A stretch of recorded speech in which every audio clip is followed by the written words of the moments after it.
नमस्कार, मी स्नेहा. आपण पाहताय साम टीव्ही महाराष्ट्र कॉलिंग या आमच्या विशेष कार्यक्रमामध्ये तुम्हा सगळ्यांचं स्वागत. करिअर, नोकरी आणि व्यवसायामध्ये यश या विषयावर आज आपण चर्चा करणार आहोत. आणि या सगळ्यात यश मिळवण्यासाठी आपल्याला ज्योतिषशास्त्र कसं काय मार्गदर्शन करू शकतं याविषयी जाणून घेणार आहोत. आणि त्यासाठी आपल्या स्टुडिओत आलेले आहेत पुण्याचे नामवंत ज्योतिषाचार्य श्री आनंद कुमारजी. सरांचं स्वागत करूया. आनंद कुमारजी, स्वागत तुमचं. जय माता दी.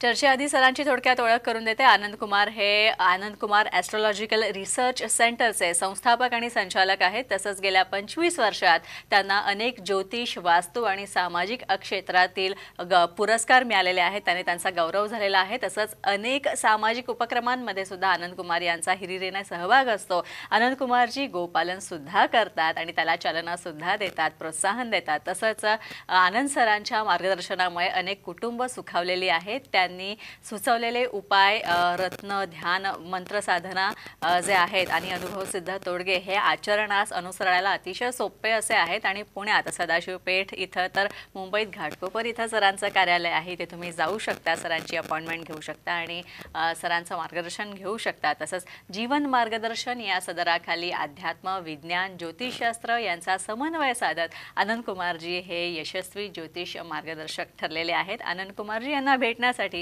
तुम्ही संपर्क साधा. स्क्रीनवर तुम्ही सरांचे संपर्क क्रमांक बघू शकताय. तसंच आता तुमच्या मनात काही शंका कुशंका असतील, तुम्हाला सरांचं मार्गदर्शन घ्यायचं असेल तर तुम्ही सुद्धा आमच्या या कार्यक्रमात थेट सहभाग घेऊ शकता. आणि त्यासाठी आमचा स्टुडिओ क्रमांक लिहून घ्या.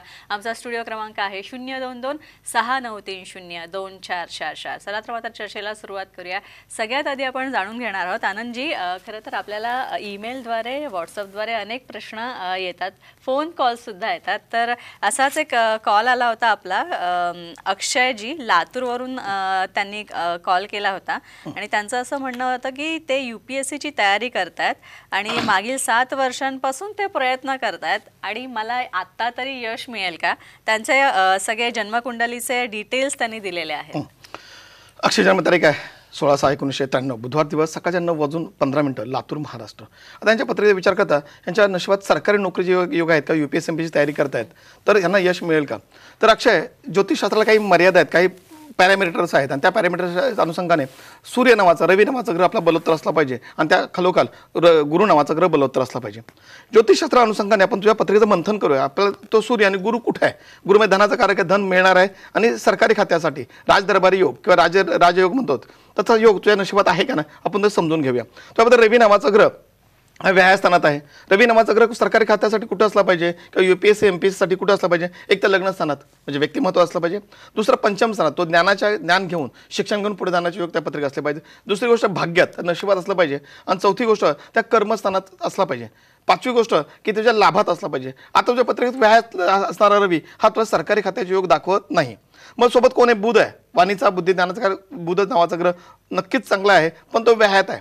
म्हणजे तुझ्या पत्रिकेचा विचार करता प्रायव्हेट क्षेत्रामध्ये जर तू नोकरी शोधण्याचा प्रयत्न करतोय, जर MBA केलं करून, तर माझा विश्वास आहे राजा, तुझ्या आयुष्यामध्ये तुला उत्तम चांगल्या प्रायव्हेट क्षेत्रामध्ये उत्तम मॅनेजर लेवलची पदाची तुला नोकरी मिळू शकते. सरकारी खात्यापेक्षा 2 गुणी पगार तुला चांगला मिळू शकतो. आणि त्यामध्ये रवी नावाचा ग्रह बलवत्तर नाही, त्यामुळे गुरु नावाचा ग्रह बलवत्तर नाही आहे. गुरु नावाचा ग्रह कुठे पडलेला आहे? तो पराक्रमात पडलेला आहे आणि त्याची भाग्यावर दृष्टी आहे, शत्रुआश्रित आहे. सरकारी खात्यात जर चुकून नोकरी लागली तर तुला सस्पेंड होणं किंवा सरकार पायउतार होणं असं तुझ्या पत्रिकेत दाखवतोय. त्यामुळे सरकारी UPSC MPSC परीक्षा जर 7 वर्ष तू प्रयत्न करून तुला यश मिळत नसेल तर कुठे ते थांबणं केव्हाही चांगलं, असं माझं मत. याच्या पुढे न जाणं हे केव्हाही चांगलं असेल. त्यामुळे तू प्रायव्हेट क्षेत्रामध्ये जर प्रयत्न करतोयस तर माझा विश्वास आहे राजा, नक्की तुझ्या आयुष्यामध्ये गतिमान प्रगती नक्कीच पुढे जाईल. आता गुरु नावाचा ग्रह वृद्धावस्थेत, रवी नावाचा ग्रह बालावस्थेत आहे. जर प्रायव्हेट क्षेत्रात जर जायचं असेल तर रवी नावाचा ग्रह बालावस्थेत आहे, हा कुठे पोरखेळ होतोय. तर शक्य असेल तर तुझ्या ऐपतीप्रमाणे माणिक नावाचं रत्न धारण कर. आणि माणिक नावाचा साधा 3 ते 4 किलो माणिक नावाचा रत्न. बुध नावाचा ग्रह हा व्यायस्थानात आहे आणि तो मृत अवस्थेत आहे. ह्याचं शक्य असेल यंत्र, रत्न, वस्त्र, पात्र दान करतोय तर माझा विश्वास आहे तुझ्या मर्जीप्रमाणे कामं होण्यास सुरुवात होतील आणि तुझ्या आयुष्यात नक्कीच चालना, गती पुढच्या आयुष्यात नक्कीच मिळेल मित्रा. नक्कीच. म्हणजे ज्योतिषशास्त्राचं मार्गदर्शन घेऊन आनंद सर आपण वेगवेगळ्या पर्यायांचं सुद्धा आणखी कुठल्या क्षेत्रात आपल्याला करिअर करता येईल हे सुद्धा आपण जाणून घेऊ शकतो. आपल्याला एक फोन आलेला आहे. सायलीजी बोलतायत नागपूरवरनं. सायलीजी, विचारा तुमचा प्रश्न. नमस्कार सर. नमस्ते. माझ्या मुलाचा विषयी विचारायचंय. जन्मतारीख आहे 19/1/1994. 19/1/1994. वेळ वेळ पहाटे 3:03:15 3:03:15 ओके. आणि स्थळ जन्म ठिकाण जिल्हा रावेर. जिल्हा जळगाव जिल्हा रावेर. अच्छा, रावेर, हा. जळगाव. हा. काय काय ताई प्रश्न? त्याला स्थळ अशी पाहिजे तशी येत नाही आणि लग्नाचा विषय म्हणजे आम्हाला आवडलं तर त्यांना आवडत नाही आणि अच्छा, लग्नाचा विषय. हा. ठीक आहे. बघा आपल्या चिरंजीव नाव काय ताई? दर्पण. दर्पण. बघा साईड ताईंना बघा ताईंच्या नशिबामध्ये चिरंजीवचा लग्नाचे योग केव्हा आहे? तारीख सांगितली 19 जानेवारी 1994 बुधवारचा दिवस पहाटे 3:03 आणि 15 सेकंद जळगाव महाराष्ट्र. यांची मी नावाची राशी. आता याच्यात लग्नाचे योग केव्हा आहेत आपण हे समजून घेऊया. लग्नासाठी शुक्र नावाचा ग्रह चांगला असला पाहिजे, तो बलवत्तर असला पाहिजे. ताई आपल्या मुलाच्या पत्रिकेमध्ये शुक्र नावाचा ग्रह हा मृत अवस्थेत आहे आणि हा रवीच्या आणि बुधाच्या सोबत आहे, पराक्रमात आहे. आपल्या पत्रिकांचा प्रेक्षकांना आपण पत्रिका दाखवतो त्या पत्रिका अनुषंगाने लक्षात येईल की लग्नाचे योग केव्हा असू शकतात आणि केव्हा करणं योग्य आहे. 28 वर्ष लग्नाचे योग होते, त्याच्या आधी 23 वर्षे होते आणि आता वयाच्या जवळजवळ 34 वर्षे लग्नाचे योग संभवतात. मग 28 लग्नाचे योग घेऊन लग्न का झालं नाहीये? तर 2 ताई महत्त्वाचे कारण आहेत. शुक्र नावाचा ग्रह हा मृत अवस्था आपल्या मुलाच्या पत्रिकेमध्ये, रवी नावाचा ग्रह मृत अवस्थेत आहे. म्हणजे मगाशी एक शब्द तुम्ही वापरलात की स्थळ येत आहेत पण आपल्या पट्ट्यात समोरच्या पटत नाहीत आणि समोरच्या पट्ट्यात आपल्या पटत नाहीत. हा रवी नावाचा ग्रह हा विल पॉवरचा कारक आहे, आत्म्याचा कारक आहे. शुक्र नावाचा ग्रह हा स्त्री तत्वाचा कारक आहे. म्हणजे लग्नासाठी शुक्र बलवत्तर असला पाहिजे, गुरु बलवत्तर असला पाहिजे. गुरु नावाचा ग्रह बालावस्थेत वृद्ध अवस्था असून हा व्यायस्थानात आहे. तर आपल्या जातीच्या समाजात थोडं बाहेरचं स्थळ येण्याचे चान्सेस जास्त आहेत. तुम्ही जातीमधलं शोधताय. जसं मंगलिक म्हणतो, पत्रिका मंगलिक असेल तर लग्नाला विलंब होतो. म्हणजे लग्नस्थानात मंगळ असेल, चतुर्थात असेल, सप्तमात असेल, व्यायात असेल किंबहुना अष्टम स्थानात असेल तर मंगळ असेल तर याचा मांगलिक समजला जातात. तसं आपल्या मुलाच्या पत्रिकेमध्ये शनी नावाचा ग्रह हा ग्रह सौख्यात चतुर्थ स्थानात आहे. शनी नावाचा ग्रह हा ग्रह सौख्यात चतुर्थ स्थानात आहे आणि शुक्रताई अष्टांगत आहे. शुक्रासोबत असणारा हा रवी याला निचभंग नावाचा म्हणतात. शनीचा दोष आणि निचभंग दोष तुम्ही निवारण करताय. शक्य असेल तर गुरुचा पुष्कराज नावाचं धारण करताय तर ताई माझा विश्वास आहे अनुरूप स्थळ मिळेल. आणि लग्न लवकर जमण्यासाठी आता स्थळ पुढे 28 वर्षे आहे, 28 वर्ष होतं मग पुढे 34 वर्ष आहे. मग अगोदर लग्न काय करायचं असेल तर काय करायचं? मुलाचं ग्रहमान काही असो पण आईबाबांची इच्छा आहे की आईबाबांचं कर्तव्य आहे की आपल्या मुलाचं मंगल कार्य आटोपायचं आहे. तर आई वडिलांनी लक्ष्मीनारायण यंत्राचं पूजन तुम्ही स्वतः करायचं आहे. मुलाला 16 सोमवारचं व्रत करायला सांगा, 27 शुक्र पिंपळा पाणी धारण करायला सांगा आणि जवळ देवीच्या मंदिरात 7 पौर्णिमा ओटी भरायला सांगा. माझा विश्वास आहे 6 महिन्यांच्या आतमध्ये काहीतरी गुड न्यूज नक्कीच मिळून जाईल. सांगितल्याप्रमाणे मुलाच्या पत्रिकेत 2 दोष निवारण करा. माझा विश्वास आहे लवकरात लवकर मंगल कार्य जमून जाईल. लक्ष्मी पावलांनी आपल्या मुलात घरी लक्ष्मी पावलांनी मुलगी आपल्या घरात नक्कीच येईल. हां आनंदजी, आणखी एक आपल्याकडे प्रश्न आला होता ईमेलद्वारे. संतोष मुंबईवरनं त्यांनी प्रश्न विचारला होता, ईमेल पाठवला होता आणि त्यांचं असं म्हणणं आहे की त्यांना नोकरी तर आहे पण नोकरी स्थिरता नाही आहे आणि सगळ्यात महत्त्वाचं म्हणजे बऱ्याचदा असं घडतंय की काही ना काही कारणामुळे त्यांना नोकरी सोडावी लागते किंवा सुट्टी येते, नोकरीवरनं काढलं जात आहे किंवा पटत नाहीये आणि याची कारणं काय असू शकतात आणि उपाय काय आहे त्याच्यावर नक्कीच विचार. तारीख सांगितलेली आहे 26 फेब्रुवारी 1994 शनिवार दिवस सकाळच्या 10 वाजता कोल्हापूर महाराष्ट्र. सेवा नावाची राशी मगा नावाचं नक्षत्र आहे. आर्थिक सुबत्ता असण्यासाठी किंवा नोकरी स्थिर राहण्यासाठी 2 ग्रह अति चांगले असले पाहिजे. मला सांगितलं यांचं लाभस्थान चांगलं असलं पाहिजे. नशिबात नोकरी लाभात चांगली असेल तर नक्कीच गाडी पुढे जाते. आता त्यांच्या लाभाची स्थिती काय आहे तर त्यांच्या पत्रिकेचा विचार करता लाभस्थानामध्ये शनी आहे जो प्रत्येक गोष्ट लेट करतोय. शनी असून तो अष्टांगत आहे. दुसरी गोष्ट पत्रिकेत तिथं बुध नावाचा ग्रह आहे, हा वाणीचा बुद्धी ज्ञानाचा कार्य आहे, तो वक्री आहे. बघा शनी अष्टांगत आहे, बुध वक्री आहे, इथे रवी पण आहे, शनी रवी युती आहे. ह्याला पितृदोष म्हणतात, वडीलधाऱ्यांना जमत नाही आहे आणि तो शत्रू होतो, नेहमी वैर होतो, भांडणं होतात. आणि तिसरी गोष्ट शुक्र नावाचा ग्रह तिथे आहे. इथे शुक्र नावाचा ग्रह प्लसमध्ये नोकऱ्यांना मिळतात. नोकरी गेली तर नोकरी मिळते पण साधारण 3 महिने 4 महिने 6 महिने वर्ष 2 वर्ष एक तर नोकरी सोडावी लागली यांचं म्हणणं होतं किंवा नोकरी सुटते किंवा नोकरी सोडावी लागते. ह्याचं कारण आहे मित्रा आपल्या लाभस्थानामध्ये रवी सोबत आलेला पितृदोष आहे. शनी रवी याला पितृदोष म्हणतात. हा पितृदोष निवारण करावं कारण वडीलधारे आपल्या सिनियर लोकांचं पटत नाहीये आणि बुध जे आपल्याला समोर सांगताय ते समोर पटत नाही की वाणीचा बुद्धी ज्ञानाचा कारक बुध नावाचा ग्रह हा वक्री आहे. ह्या 2 दोषांचं खंडन करताय. आणि कर्मस्थानात आम्ही कर्म दशमस्थान मंगळ उचित आहे.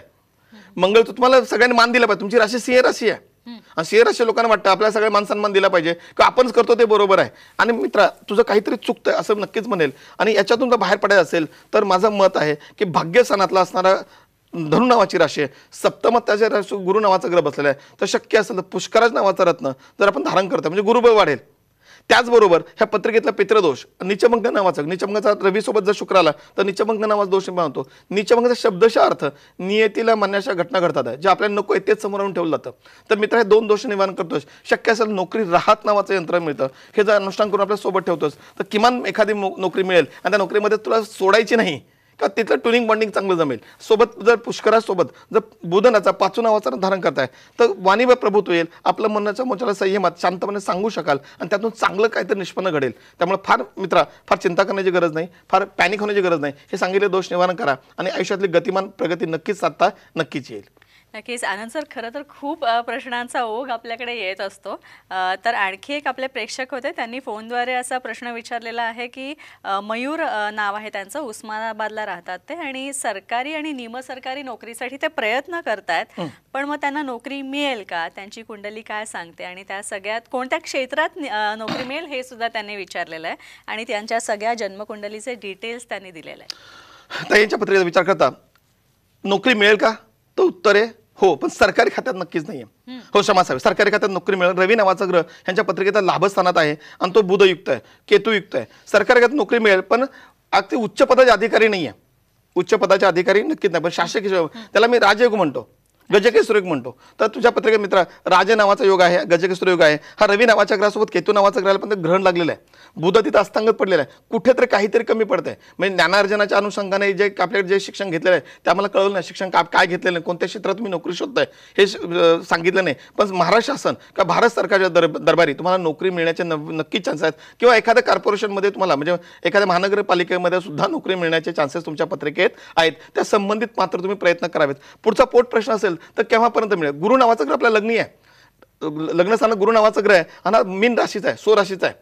आणि विशेष म्हणजे रवी नावाचा ग्रह उच्चच्या लाभात आहे. तर मित्रा सरकारी खात्यात नोकरी मिळेल. मग कुठपर्यंत प्रयत्न करावे तुम्हाला नोकरी मिळण्याचे चान्सेस आहेत. तर आपल्या पत्रिकेत विचार करता 2030 राहूच्या माध्यमात, राहू बुद्धीचा कारक आहे आणि आपल्या पत्रिकेत पंचम स्थानात बसलेला आहे. राहू नावाचा ग्रह पंचम स्थानात बसलेला आहे. आपल्या ज्ञानाच्या अनुषंगाने आपल्याला पत्रिकेच्या अनुषंगाने राहू नावाचा ग्रह शुभ अवस्थेत आहे, कर्क राशीचा आहे आणि तो प्लसमध्ये आहे. तर आपल्या वयाच्या 30 वर्षांच्या अगोदर माझं भविष्य आहे तुमच्यासाठी, भविष्यकथन आहे की तुम्हाला प्रामाणिकपणे सरकारी खात्यात नोकरी मिळेल. पण एक छोटासा दोष पत्रिकेत दाखवतोय, ग्रहण नावाचा योग आहे आणि तुम्ही हट्टी पण आहात, डोईल माइंड आहात. हे करू का ते करू, हे करू का ते करू, अशा 2-2 गोष्टी जर मनात असतील तर एका ठिकाणी फोकस करता येणार नाही. तुम्ही ज्या काही कॉर्पोरेशनच्या, ज्या काही महाराष्ट्र शासनाच्या, ज्या काही भारत सरकारच्या ज्या काही नोकऱ्या आहेत तर त्यांच्या परीक्षा द्यावेत.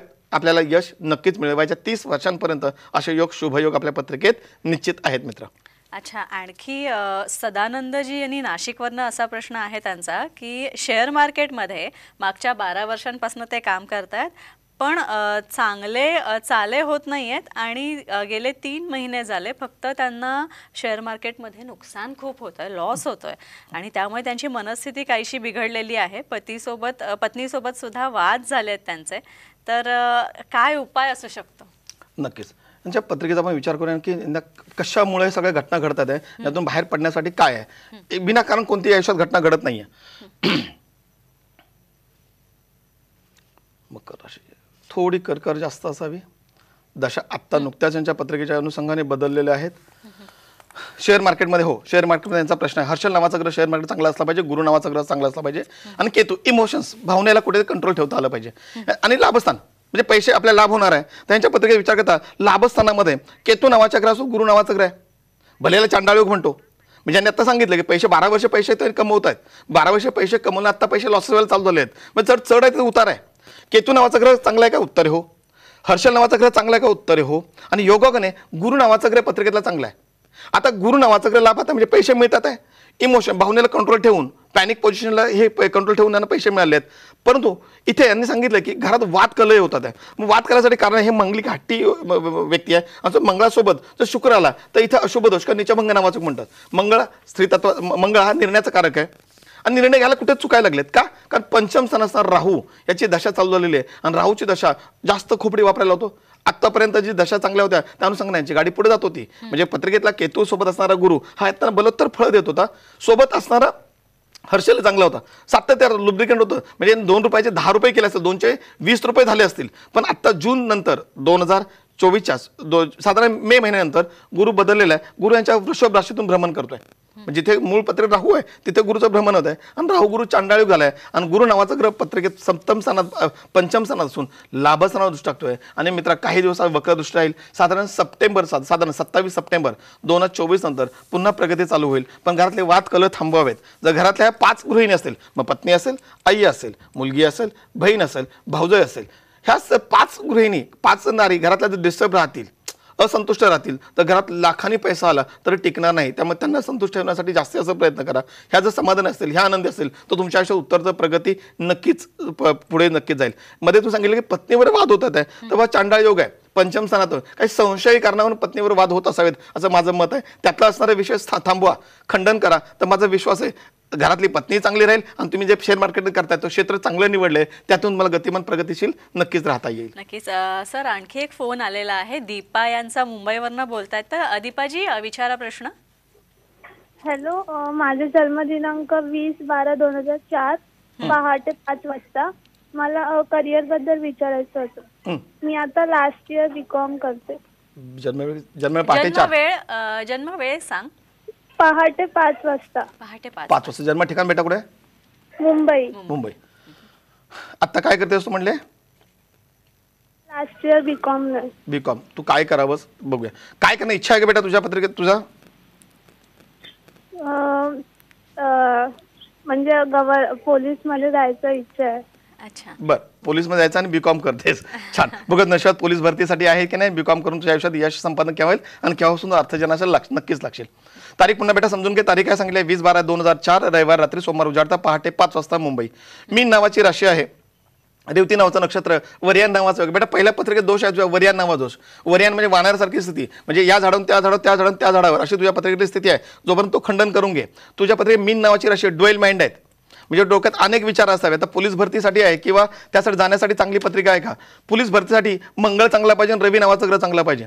तुझ्या पत्रिकेत रवी नावाचा ग्रह बालावस्थेत आहे आणि मंगळ नावाचा ग्रह मृत अवस्थेत आहे. त्यामुळे तुझ्या पत्रिकेचा विचार करता सरकारी म्हणजे पोलीस डिपार्टमेंट संबंधित जाणं कठीण राहत आहे. पण तुझ्या पत्रिकेचा विचार करता हा मंगळ हा बुधासोबत आहे. मंगळ हा बुधासोबत आहे. तू फायर स्टेशन संबंधित, अग्निदल शाखेसंबंधित जर काही प्रयत्न करतेस तर माझा विश्वास आहे तुला नोकरी लवकर मिळू शकते. मग केव्हापर्यंत मिळू शकते? भाग्योदय केव्हा आहे का? अर्थजन स्थिती केव्हा असेल? साधारण वयाच्या 24 वर्ष ते 29 वर्षादरम्यानच्या कालखंडात तू फायर स्टेशन अग्निशामक दलासंबंधित जर काही पुढे प्रयत्न करतेस तर मात्र तुला नोकरी लागू शकते. कारण फायर स्टेशनसाठी अग्निशामक दलासाठी ह्या पत्रिकेमध्ये मंगळ नावाचा ग्रह बेटा चांगला आहे आणि तो स्वराशीचा, वृश्चिक राशीचा आहे. वृश्चिक राशी निर्णयक्षम, धाडशी हे अशी लोक राहतात आणि त्यातली तू धाडशी आहेस, थोडी फटकळ आहेस. घरातले आई बाबा तुझ्या ऐकत असेल तर तू चिडकी आहेस, हट्टी आहेस, हेकेखोर आहेस, आपलं मन नामटवणारी आहेस, तर त्याला थोडं संयम घाल. आपल्या जवळ कोणी याज्ञिक करणारे, पुरोहित करणारे ब्राह्मण असतील ह्यांच्याकडून मंगळ शांत करून घे बेटा आणि वरियान दोष शांत करून घे. तर जर करतेस तर जे काय आत्ता करतेस त्यातलं गती आणि प्रगती नक्कीच प्रगतीपथावर राहील असं नक्कीच सांगेल. नक्कीच. गुरुदत्त यांचा कॉल होता सर आपल्याला आणि त्यांनी असं विचारलेलं की पेशाने वकील आहेत ते आणि पण तरी सुद्धा इतकी वर्ष झालं प्रॅक्टिस करतायत पण मनासारखी केस त्यांच्याकडे येत नाहीये आणि काहीच मनासारखं घडत नाहीये. तसंच शेअर मार्केटमध्ये सुद्धा जर त्यांनी गुंतवणूक केली तर लॉस होतो. यावर मार्गदर्शन हवंय. नक्कीच. गुरुदत्तांचा प्रश्न आपण न्याय द्यायचा प्रयत्न करूया. आता वकिली पेशा म्हटला की बोलण्याचं काम आलं, वाणीचं काम आलं, म्हणजे वकिली म्हणा, शिक्षक म्हणा, या क्षेत्रासाठी इथे बुध नावाचा ग्रह चांगला असला पाहिजे. तर यांच्या पत्रिकेत बुध चांगला आहे का? उत्तर हो. बुध नावाचा ग्रह चांगला आहे का? उत्तर हो. मित्र, आम्ही ज्योतिषशास्त्रामध्ये 6वं स्थान, 8वं स्थान आणि 12वं स्थान हे अशुभ म्हणलं होतं. तर आपल्या 6व्या स्थानात 6 नंबरचा ग्रह आला योगाने आणि तिथे बुध नावाचा ग्रह आलाय, तो वाणीचा, बुद्धी, ज्ञानाचा कारक आहे आणि सोबत रवी आहे. रवी विद्यातीत योग, आपल्या दुसऱ्याचं भलं होईल पण स्वतःचं भलं होत नाही. आणि त्याच स्थानामध्ये शुक्र नावाचा ग्रह नीच राशीत आहे आणि सोबत रवी आहे. शुक्र नीचेचा असताना काय करतं? आपण नको त्या गोष्टी आपल्या घडतात आहे. मग सांगितलं आतापर्यंत बोलण्यात आपल्या कार्यक्रम माध्यमातून नीचभंग नावाचा योग हा योग इथे आहे. पण रवी सोबत असणारा बुध हा शुभ आहे, पण बुध नावाचा ग्रह स्वस्थानाचा असून तो वक्री आहे, पण तो उच्चीच आहे. तो 6व्या स्थानात असल्यामुळे उच्चीचा घडतोय, परंतु याच्यामुळे आपल्याला मात्र फायदा होत नाही. आता हर्षल नावाचा ग्रह शेअर मार्केटसाठी कोणता ग्रह चांगला असला पाहिजे? हर्षल नावाचा ग्रह चांगला असला पाहिजे. गुरु नावाचा ग्रह चांगला असला पाहिजे. गुरु कुठे पडलाय? तर शनी सोबत पडलेला आहे. प्रत्येक गोष्ट लेट करणार. आपण पैसे गुंतवलेत, तर त्यावेळेस शेअर मार्केट गुंतवायच्या आधी शेअर मार्केट वरती तो शेअर वरती जात असेल, गुंतवले की थोड्या वेळानंतर काही दिवसांत शेअर खाली जातोय आणि विशेष म्हणजे तो शेअर अशा ठिकाणी खाली जाऊन जेव्हा तुम्ही एक्झिट कराल त्यावेळी तो पुन्हा वर चढायला चालू करेल. कारण आपल्या पत्रिकेमध्ये शनी नावाच्या ग्रहासोबत गुरु नावाचा ग्रह आलाय आणि तो सप्तम स्थानात आहे. तुम्ही स्वतःचं माइंड डोकं वापरून तुम्ही आपलं शेअर मार्केट करत नसावेत असे माझे आपले आरोप आहेत. कारण शनी नावाचा ग्रह सप्तम स्थानात आहे, गुरु नावाचा ग्रह सप्तम स्थानात आहे, हर्षल नावाचा ग्रह चांगला पाहिजे तो मंगळासोबत आहे. तो मंगळासोबत मंगळ निर्णयाचा कारक आहे आणि तो स्फोटक आहे, वृश्चिकाचा मंगळ आहे. म्हणजे मंगलिकात घाई गडबडीत किंवा धडकेबाज निर्णय घेऊन शेअर मार्केटमध्ये तरी कधीच कोणाला प्रॉफिट होत नाही. तर या शेअर मार्केट प्रॉफिट होऊन दोन गोष्टी महत्त्वाच्या मॅडम. सगळ्यात महत्त्वाचं वृश्चिक नावाच्या राशीला मंगळ आहे, म्हणजे मंगळ शांत केले पाहिजे, मग थोडं संयमी शांत कूल व्हायला पाहिजे. दुसरी गोष्ट शनी सोबत मंगळ आहे तर दुसऱ्याच्या सल्ल्याने नाही, एखाद्या शेअरचं पूर्णपणे अनालिसिस करून स्वतःकडे भांडवल त्या कंपनीचं किती आहे, पब्लिकमध्ये शेअर्स किती आहेत किंवा अदर मोठ्या कंपन्या किती शेअर्स गुंतवलेत ह्याचं सगळं त्या कंपनीवर कर्ज किती आहे, अशा सगळ्या गोष्टींचं तुम्ही मंथन करून घेताय तर माझा विश्वास आहे तुम्हाला गतिमान प्रगतीशील राहता येईल. म्हणूनच तुम्ही ह्या पत्रिकेत शनी सोबत असणारा गुरु याला कुयोग म्हणतात. खोटारडे चिटर लफंगे लोक मिळतात आहे, काहीतरी कोणाचं तरी सांगीव शेअर घेत आहे आणि काही दिवस प्रॉफिट होतं आणि काही दिवसांनी नुकसान होत आहे. हे थांबवायचं असेल तर मात्र तुम्हाला शनी सोबत असणारा हा दोष कुयोग नीचभंग नावाचा योग आणि मंगळ दोष शांत करून घ्या. आणि माझा विषय हर्षल नावाचा अलेक्झांडर नावाचा रत्न धारण करा, शेअर मार्केट गती होईल. पाचू नावाचं रत्न धारण करा आणि तुमच्या व्यवसायातही तुमच्या वकिली व्यवसायात तुम्हाला यश नक्कीच चांगलं मिळेल. नक्की सर, आपण पाहिलं की आनंद कुमारजी यांनी ज्या काही तोडगे उपाय सांगितलेले आहेत ते नक्कीच करा आणि त्यांच्या अधिक मार्गदर्शनासाठी तुम्ही त्यांना कॉल करू शकता आणि स्क्रीनवर जे नंबर दिलेत त्यासाठी तुम्ही ते नोंद करून घ्या आणि त्यावर संपर्क साधून तुम्ही सरांना भेटा, त्यांचं मार्गदर्शन घ्या, ते नक्कीच तुम्हाला योग्य ते मार्गदर्शन करतील. आनंदजी, तुम्ही इथे आल्यासाठी खूप खूप आभार तुमचे. जय माता दी. यानंतर इथेच थांबतोय. नमस्कार.